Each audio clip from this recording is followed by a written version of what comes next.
Notre arbitre complètement foot est là, Stéphane Breda. Bonsoir Stéphane.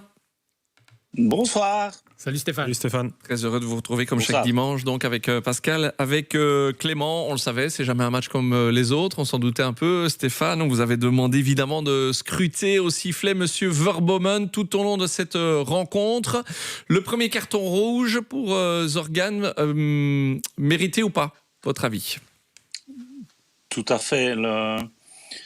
La faute est manifeste. C'est une faute d'anti-jeu et il ne sait que l'accrocher de cette façon-là pour l'empêcher de repartir parce qu'il a déjà beaucoup de retard. La balle est plusieurs mètres devant le joueur du Standard.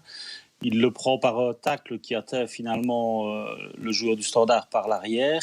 Donc il n'y a aucune discussion. Je dirais simplement que j'ai un peu difficile de comprendre qu'on fasse une faute pareille à 70 mètres de son but. Ça ne veut pas dire qu'elle va aller au bout. Elle aurait peut-être été au bout, mais c'est un très gros risque de prendre ce genre de faute. Il l'a fait et il a été sanctionné de juste manière par l'arbitre. Clément et puis Pascal. Ouais, je suis d'accord avec Stéphane. Hein. C'est le genre de faute que tu ne dois pas réaliser, et surtout à cet endroit-là du terrain, beaucoup trop loin. C'est sûr que c'était une attaque après du Standard qui aurait pu amener de danger.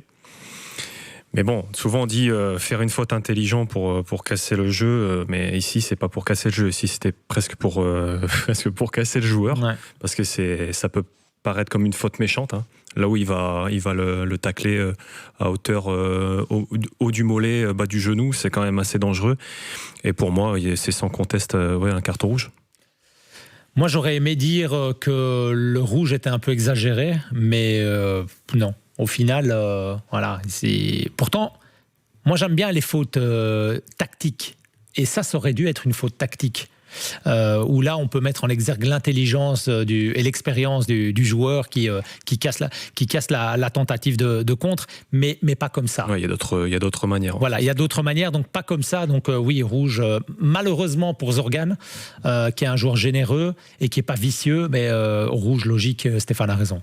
Stéphane Breda, notre arbitre complètement foot débriefing de ce Charleroi Standard, score final 0-1, qui s'est donc terminé à 10-9. Sur la prestation de Monsieur Verbomen, en général, et on va évoquer la fin de leur rencontre, évidemment là il y a eu multiplication de cartons. Stéphane, votre avis? Moi je considère qu'il a vraiment fait une très grande prestation. Il a laissé jouer au début en maîtrisant les choses, mais en mettant la barre plus haut, en sachant ce que c'est le derby wallon. Tout restait dans une mesure totalement acceptable. Au moment où il a dû sévir plus et sortir des cartons jaunes, il l'a fait.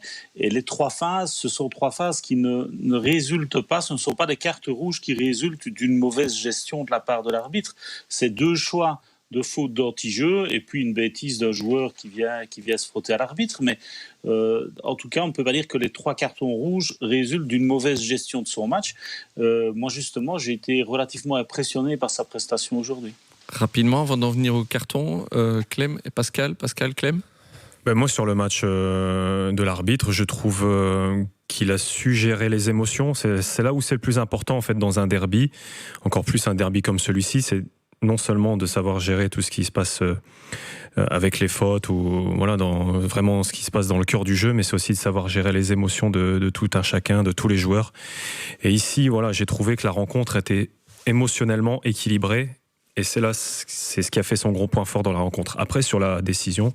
On y vient, Pascal. Moi, j'ai regardé attentivement Reims-PSG hier, où le grand protagoniste du match a été l'arbitre, qui a cassé le jeu. Et Ramos.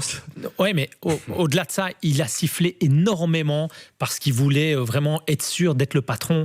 Et quand vous vous imposez comme ça, c'est jamais bon signe. Ici, ça n'a pas été le cas, mais voilà... Sur l'ensemble de cette prestation, moi, c'est le carton jaune de Brot Larsen le carton rouge, que je ne m'explique pas trop. Bon, sur ces cartons rouges de fin de match, explication de Stéphane Breda, notre arbitre complètement foot. Le carton rouge direct et puis la deuxième jaune.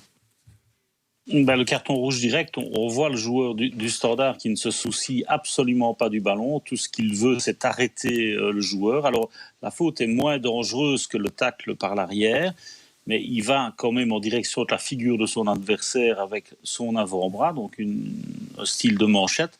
Il ne se soucie absolument pas du ballon. Le ballon est aussi à plusieurs mètres. C'est de l'anti-jeu et c'est brutal. Donc automatiquement, là, il a raison de lui donner un carton rouge. Et puis sur la double jaune de l'attaquant du Standard, vous voyez sur les images qui touche l'arbitre d'un geste presque de dépit, l'air de dire « Allez, va plus loin, tu m'énerves », c'est presque ça. Donc il ne le bouscule pas, parce que s'il l'avait bousculé, ça aurait été une rouge directe, mais vous touchez un arbitre, vous savez que vous allez avoir un carton jaune. Et ici, c'est en plus un geste de mauvaise humeur, de non-approbation. Et sur les quelques matchs où je l'ai vu, j'ai trouvé parfois ces réactions par rapport aux décisions arbitrales et parfois des petites décisions. Il montre assez visiblement sa désapprobation, son énervement. Il doit apprendre à contrôler ce genre de choses.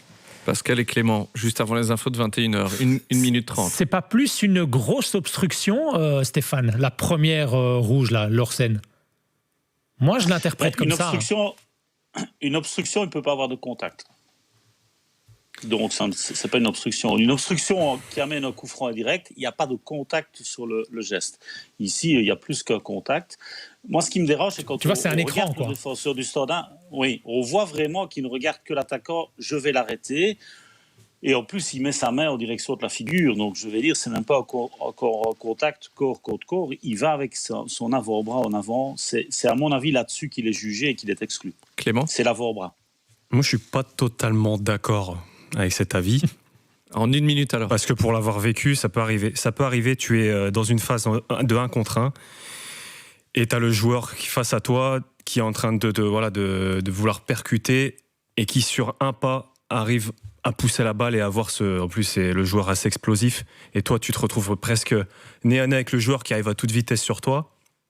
Tu as le sentiment un peu de vouloir te protéger aussi. J'ai pas ce sentiment-là qui veut mettre la main au visage du joueur Carolo, mais ouais, pour moi c'est discutable cette fois-ci cette carte rouge.